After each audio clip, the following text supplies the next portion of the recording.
Hello, my name is Bobby Saccone and I'm a registered dietitian at the IU Health Center. Today I want to talk about sodium, commonly known as salt.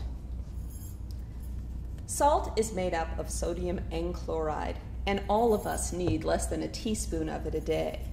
For most of us, and all adults over the age of 51, we only need 1,500 milligrams a day, which is roughly 2/3 of a teaspoon of salt.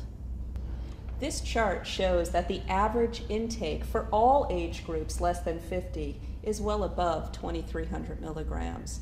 For most of us who need 15 milligrams or less per day, you can see that we fall far above the mark.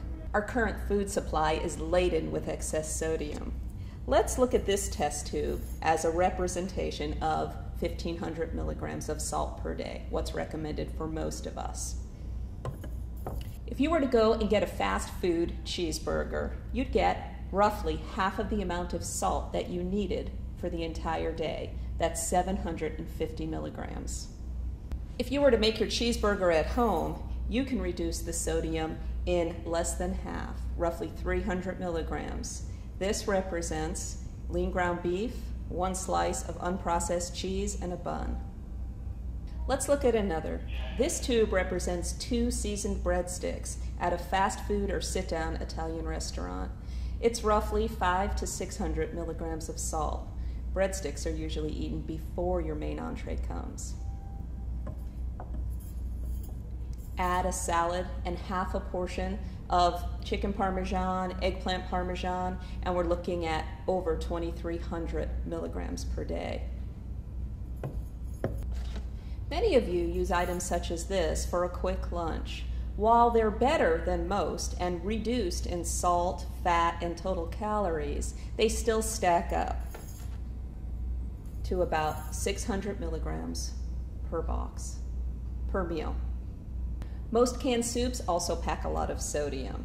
If we were to buy low salt or light soups, we're still looking at 500 milligrams of soup per serving. And in most cans, there are 2 servings of soup. Studies show that roughly 70% of the added salt in our diet comes from dining out and convenience foods, not the added salt that we add to our cooking or at the table.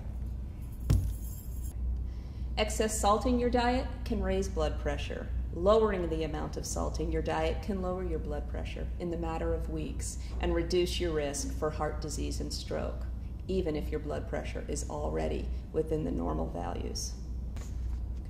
Sodium is everywhere. Take a look at the chart. But there are still many things that we can do to reduce the sodium intake in our diet. First, know your numbers so that when you're looking at labels, you know what those numbers mean. Second, compare labels and look for sodium so that you can choose items that are lower. When eating out, ask your server for items low in salt and ask the cook not to add additional salt to the cooking. And if you do use salt at the table or in your cooking, try experimenting with herbs and seasonings that take the place of salt. Remember, everybody can benefit from reducing the salt or sodium in their diet, and any reduction that you could make is a positive step to improving your health.